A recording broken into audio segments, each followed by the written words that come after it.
요한복음은 그 마지막 결론이 다른 복음서와 좀 다릅니다.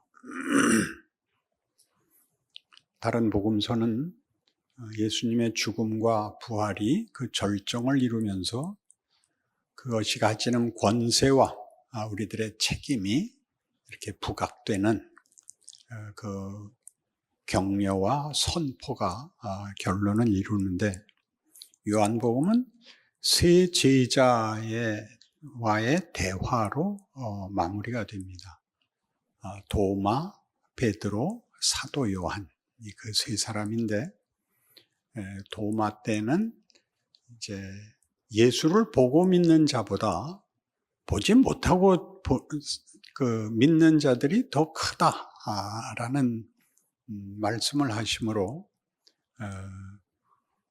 예수님의 성육신과 죽음과 부활을 본 것이 그 일을 이루심으로 그 다음에 펼쳐지는 세상에서 사는 또 책임을 지는 것이 얼마나 더 큰가를 우리에게 가르쳐 주셨고, 베드로에게서는 그의 세 번의 부인과 비교되는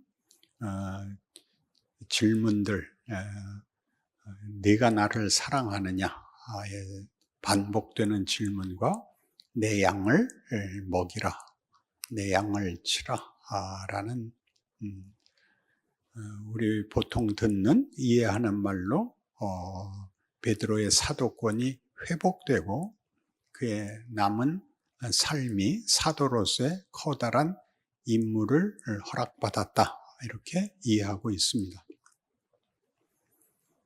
그러나 제가 이해한 베드로는 그것보다 조금 더 나갔었지요. 예수님께서 베드로의 세 번에 걸친 그 부인을 회복하기 위하여 네가 나를 사랑하느냐 물으신 것이기보다 조금 더 가면 베드로의 실패를 각인시키고 잊을 수 없도록 못을 박아 고정하시는 듯하게 느껴진다는 거죠. 너는 나를 부인했었다. 내 진심과 내 결단이 시험 앞에서 견디지 못했다. 잊지 마라, 잊지 마라. 그렇게 보인다고 저는 해석을 해드렸습니다. 그 이유는 이제 사도 바울의 경우를 보면 금방 이해가 됩니다. 사도 바울은 기독교 역사상 최고의 그 인물인데, 그는 스데반을 죽이고야 예수께 부름을 받고, 그리고 그의 사역 속에서 고린도후서 12장에 나오는 바와 같이 내 몸에 육체의 가시가 있다, 사단의 사자가 있다, 이로 인하여 내가 주께 3번이나 간구했다. 그러나 주께서 이르시기를 내 은혜가 네게 족하다. 이는 내 능력이 약한 데서 온전하여지기 때문이다 라고 답했다고 고백하고 있습니다. 그러니 그것이 우리가 육체의 가시라고 해서 무슨 심장병이었거나 무슨 폐결핵이었거나 무슨 우울증이었거나 하는 어떤 육체적인 장애 정도가 아니라 사단의 사자라고 한 것 같이 마음에 어떤 저항하는 마음, 불만과 분노, 또 사사건건 경험하다 튀어나오는 어긋나는 생각들, 이런 것들이 심하게 그를 괴롭혔던 것으로 상상할 수 있습니다. 그럼에도 불구하고 그는 대사도였고, 그리고 대사도로서의 그의 임무를 위해서는 이것이 유익하다라고 주께서 말씀하신 셈이죠. 그래서 바울도 인정을 하고 내가 나의 모든 약한 것들에 대하여 자랑하리니 이는 내가 약할 그때 강함이니라, 이런 선언을 할 수 있게 만들었고, 실제로 그는 고린도전서 2장에서 보는 바와 같이 고린도의 선교 여행으로 이제 방문했을 때 이제 복음을 처음 전하게 됐고, 거기 있는 지방 사람들 가운데 물론 아는 사람도 없고 연결된 사람도 없고 기대할 사람도 없는 처지에서 어떻게 복음을 전할 것인가 라는 문제에 직면했을 때 그는 이렇게 답을 얻어냅니다. 나는 그리스도와 그 십자가 외에는 아무것도 알지 아니하기로 결심하고 들어갔다. 그리스도와 그가 지신 십자가라는 것은 사람의 눈으로 볼 때는 실패입니다. 그렇죠? 예수는 우리가 초청을 해서 오시지 않았습니다. 예수는 오셨음에도 불구하고 우리는 그를 알아보지 못했습니다. 그리고 나중에 그가 하신 일들로 인하여 따르는 무리가 생겼지만 그들은 그가 십자가를 지실 때에 다 도망가 버렸습니다. 그는 우리의 기대나 요구에 의해서 오신 것도 아니요, 우리가 그에게 기대하고 요청한 것을 다 저버린 실패자, 배신자로 보이는 종말을 맞았습니다. 그리고 부활하셨죠. 사도 바울이 고린도 교회에 들어가면서 그가 가질 수 있었던 유일한 무기는 성육신과 십자가였습니다. 그렇다면 이제 우리가 베드로를 가지고 이렇게 저렇게 얘기할 수 있는, 베드로는 잘못했지만 하나님 앞에 용서함을 받았고 다시 그 사역을 허가받았다, 그렇게 이해하는 것이 우리 신앙생활에 잘못을 할 때마다 회개하고 새로운 각오를 하며 부단히 칠전팔기의 마음을, 신앙을 가질 수 있다 하는데 얼마든지 적용할 수 있지만, 더 크게 그에게 하나님께서 잊을 수 없는 상처를 각인시켜 놓고 그에게 일을 맡겼다 하는 것들, 사도 바울에게서 보는 바와 같이 사단의 사자를 품고 일을 해야 된다면 우리가 신앙생활을 하면서 자기가 제대로 하고 있는 건지, 도대체 이런 방법으로는 어떤 결과를 기대할 수 있는 건지에 대해서 언제나 불안과 소극적인 생각밖에 들지 않을 텐데, 그건 도대체 어떻게 해결하라는 말입니까? 라고 물을 수 있습니다. 그러니까 실제로 우리가 사도 바울을 좋아하거나 무슨 사도 요한을 좋아하는 것은 그 시대에 그 처지에 있지 않았던, 우리가 예수를 믿고 나서 알게 된 기독교 신앙의 위대함 때문에 그들을 부러워하고 존경하는 것이지, 그들이 당한 일이 무엇인지는 실제로 다 심사숙고하지 않습니다. 그들은 다, 12명의 제자들은 다 순교당했고 사도 바울도 순교했고 그의 생애는 고난으로 점철되어 있었고, 우리 고린도후서 11장에 나오는 바와 같은 한 인간이 그의 생애에서 당할 수 없는 여러 육체적 또 민족적, 사회적, 국가적, 정치적 어려움을 겪었던 것이 사실입니다. 그럼 여기서 이런 베드로에게 준 사명, 그에게 나의 양을 치라, 나의 양을 먹이라 라는 약속, 이 위대한 사명을 맡기면서 그의 실패를 그에게 다시 한번 새삼스럽게 각인시키는, 이런 사단의 사자가 내 안에 있는 심리적, 육체적 장애 속에서 하는 신앙생활에 어떤 기대, 어떤 보람, 어떤 적극적인 그 신앙생활에 보람이 있겠는가라고 묻게 됩니다. 거기에 대한 답이 사도 요한에게서 나오는 셈입니다. 사도 요한은 아무런 특별한 복음서에서 사도로서의 어떤 지위나 신분이나 사명에 맞는 역할에 한 번도 등장하지 않습니다. 여러 번 등장하는 것이 줄곧 이 동일한 이야기, 주께서 사랑하시는 제자입니다.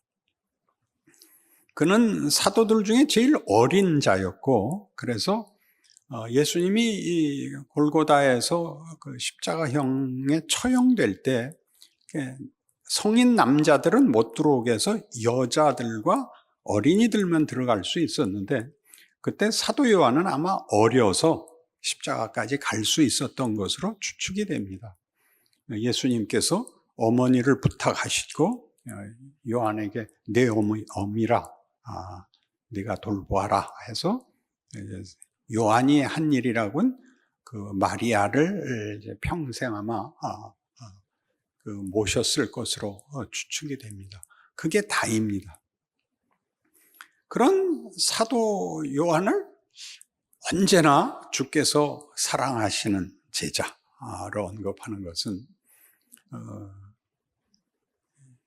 사랑이라는 것이 능력이나 이해관계나 권력과는 전혀 상관없는 것이라는 것을 가장 잘 드러내는 것 같습니다. 그러니까 요한이 왜 그렇게 사랑을 받았을까? 아마 어려서 철이 없고 순진해서 사랑을 받았을 것입니다. 순진하자를 성경은 결단코 권면하지 않습니다. 실력이 있기를 바랍니다. 바울에게나 베드로에게나 자기 십자가를 지고 자기를 부인하고 예수를 쫓는 그 막중한 임무와 그 조건이 부각되고 있는 것을 봐도 그렇습니다. 사도 요한은 성경을 2개 남기는데 요한계시록과 요한 1, 2, 3서입니다. 요한계시록은 종말에 있을 인류 역사와 하나님 구원의 대단원의 모습을 먼저 보여주어서 사도 요한이 반모섬에서 그것을 기록하여 남겨 우리 성경에 종말에 관한 계시록, 묵시로 기록되어 있습니다. 그리고는 요한 1, 2, 3서인데 요한 1, 2, 3서의 가장 중요한 핵심은 사랑하라입니다. 사랑하라.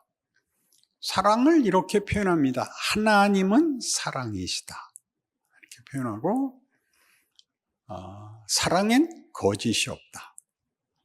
사랑엔 폭력이 없다. 이렇게 얘기합니다. 이것이 베드로에게서 일어난 너는 실패한 자다 잊지 마라. 그리고 네가 내 양을 치라. 그래서 우리 모두가 땅 끝까지 보내진 하나님의 예수 안에서 허락한 구원과 복음의 산 증인인데 우리의 일상에 우리가 가지는 조건이 위대하지 않은 조건 속에서 하나님의 예수 안에 담은 복음을 전해야 할 자로 서 있습니다. 각오하고 진심을 바치면 형통하고 이렇게 유능해지는 것이 아니라 우리의 복음을 감당할 만한 실력이 없는 모습으로 계속 묶이면서 가장 중요한 복음을 증언해야 되는 이 모순 속에 우리가 있어서 대부분의 성도들은, 거의 대부분의 성도들은, 거의라 그러는 건 저는 아니기 때문에 그러는 겁니다. 이렇게 못 쫓아오는 얼굴을 하고 계시면 농담이라도 한번 해서 잠깐 쉬고 생각해 보십시오. 대부분의 성도들은 신앙생활을 체념합니다. 체념이라는 것은 이 못 견디는 것에서 그냥 포기하고 마는데, 포기한다고 해서 교회 나오는 것을 포기하거나 무슨 다른 기본적인 걸 포기하는 건 아닌데, 실제로 내 조건 속에서 하나님은 정말 사도 바울에게 일하고 베드로에게 일한 것처럼 나한테도 일하실까? 이런 거를 이제 더 이상 생각하지 않기로 해버립니다. 그런 얘기는 서로 하지 않기로 합니다. 유현진이 언제 등판하나 이런 얘기나 하고 손흥민은 언제 골을 넣을까 이런 얘기로 넘어가지, 좀 더 구체적인 얘기를 하려면 분명히 넘을 수 없는 장애물이 있습니다. 현실이 내가 실력 발휘를 할 수가 없기 때문에, 내가 진심이 없는 것도 아니고 내 신앙이 불분명한 것도 아닌데 어떻게 의욕을, 어떻게 확인을 해야 될지를 모르고 있습니다. 거기 사도 요한입니다. 사랑하랍니다. 사랑엔 거짓이 없다는 이렇게 되어 있습니다.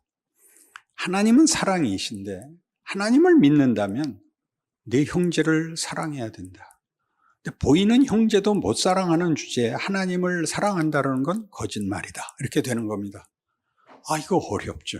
어떻게 모두를 사랑합니까? 이웃은 거의 다 악당들입니다. 세상 속에서 모르는 사람은 모르는 악당이고 아는 사람은 아는 악당인 세상에 사는데 거기서 형제를 사랑하지 않으면 넌 하나님을 사랑하는 것이 아니다 라는 도전을 받는 것은 우린 견딜 수가 없습니다. 그러니까 대강 안 마주치는 수밖에 없게 됐죠.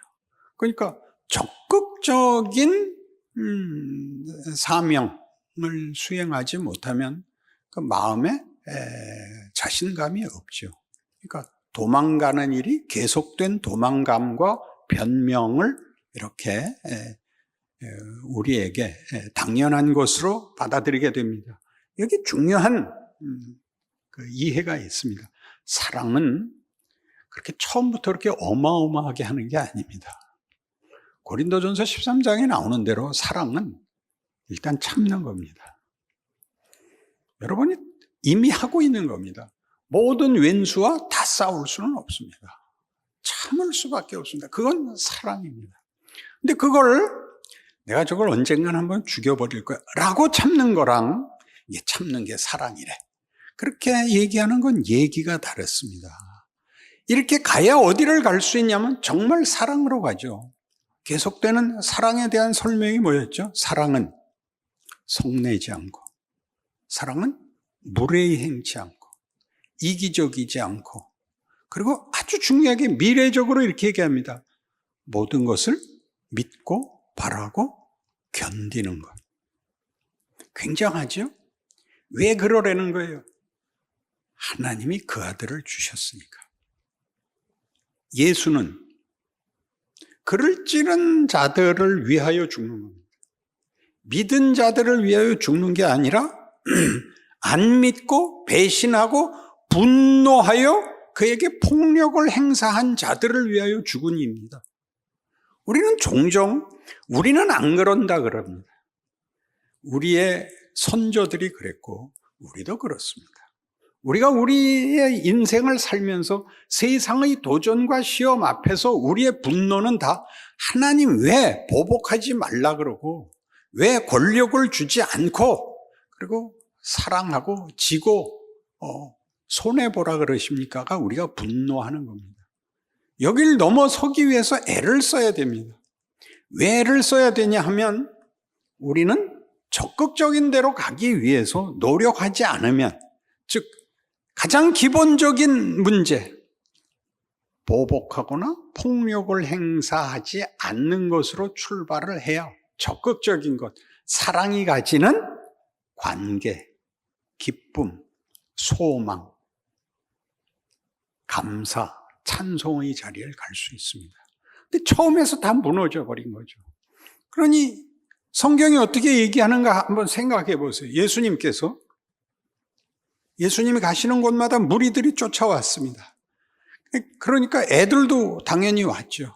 어른들이 애들을 몰아냈죠. 예수님께서 꾸짖으셨죠. 애들이 나한테 오는 것을 금하지 말라. 천국은 이들의 것이다. 너희들이 만일 이 어린 소자 하나에게 잘못해서 얘네들을 실족해 하면 차라리 연자 맷돌을 목에 달고 바다에 빠뜨리우는 게 낫다. 그렇게 꾸중하셨어요. 애들은 뭐죠? 요새 애들은 순진한 사람을 말하는 게 아닙니다. 무력한 자를 말하는 겁니다.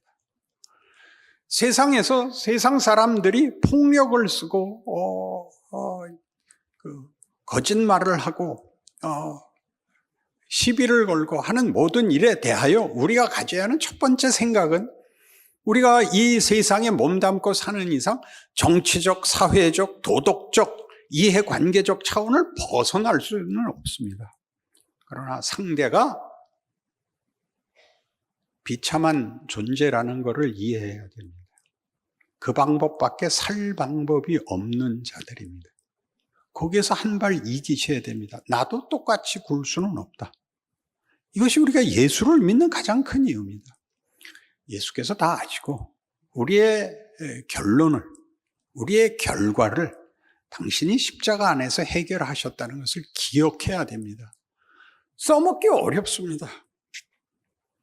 여러분들이 이런 마음을 다 가지고 또 마태복음 25장에서 얘기하는 식으로 그날 양과 염소를 나누어서 너희들은 내가 갇혔을 때 돌보았고 내가 목마를 때 마실 걸 주고 내가 배고플 때 먹을 걸 주었다. 나와 함께 영원한 나라에서 상을 받아라.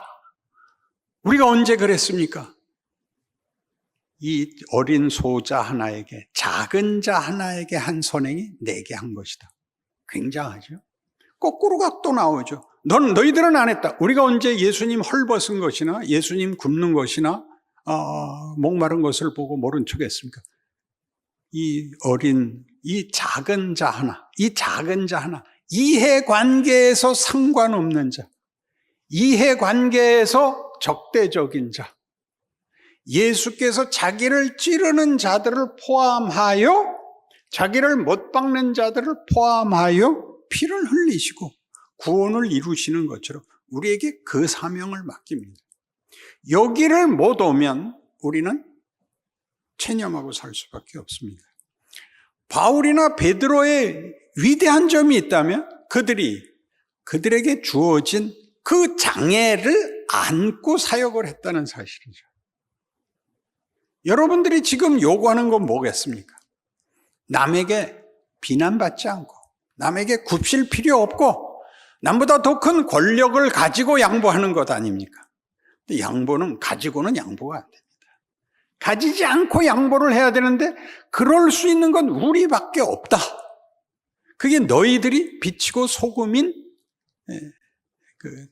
임무다라고 얘기하는 겁니다. 여기가 여러분 그거라면 할 수 있어. 아니 이건 그렇게 시작하는 거구나 라고 이해하지 못한다면 신앙생활은 할 방법이 없습니다. 이건 매일 부닥치는 우리 일상입니다. 언제나 왼수들하고 부닥칩니다. 신문에 나는 걸 보십시오. 신문에 좋은 말 나는 적이 있습니까? 그 신문 보기 싫어하고 TV 뉴스 보기 싫어해집니다. 그럼 어디로 갑니까? 생각 안 해도 되는 대로 가지 않습니까? LG가 이기나 두산이 이기나 누가 이겨도 좋다 그러잖아요. 목숨 걸 필요 없는 대로 도망 다니면 위대한 인생을 살 틈이 없습니다. 여러분이 무슨 우리 잘 아는 슈바이처가 되고 아인슈타인이 되고 하는 것이 위대한 것이 아니라 한 인간이 증오와 저주를 어떻게 벗어나는가 하는 것이 기독교입니다. 어떻게 하나님을 만날 것인가, 어떻게 예수를 믿는다는 것이 나에게 내가 가지고 있는 모든 욕심과 욕망보다 크고 나를 오히려 삼키게 할 수 있는가를 매일 도전받는 것이고 훈련받는 것입니다. 그 싸움에서 이기셔야 됩니다. 그러면 신앙생활은 우리가 보통 기사거리가 되고 간증거리가 되는 것이 아니라 자기의 조건, 책임져야 하고 묶여있는 조건 말입니다. 거기에 평안이, 거기에 기쁨이 있는 줄 알게 되십니다. 내 자식이, 내 부모가, 내 친구가 가장 귀해집니다. 그 복된 인생을 살아내시는 먼 나라 얘기로 외우고 있는 신앙이 아니라 여러분 자신에게 심기어지는 성육신의 신앙생활이 여러분에게 매일매일을 기적을 선사하는 그런 인생이 되시기를 바랍니다. 기도하십시다. 하나님 아버지, 죽고 죽이는 세상에 살리고 사랑하고 기뻐하는 세상을 여셨습니다. 거기에 우리를 부르셨죠. 우리 복수할 거 많습니다. 그러나 그 칼을 내려놓고 사랑할 수 있게 하여 주옵소서. 스스로를 위해서 그렇게 하옵소서. 우리 자신의 인생을 헛되게 하지 말고 우리의 인생을 이 분노 속에 불태우지 말고 하나님이 주신 우리의 인생과 우리의 존재가 명예와 영광 속에 들어가는 그런 인생을 살 그런 믿음과 그런 기회와 그런 용기와 그런 기적을 주옵소서. 예수님 이름으로 기도합니다. 아멘.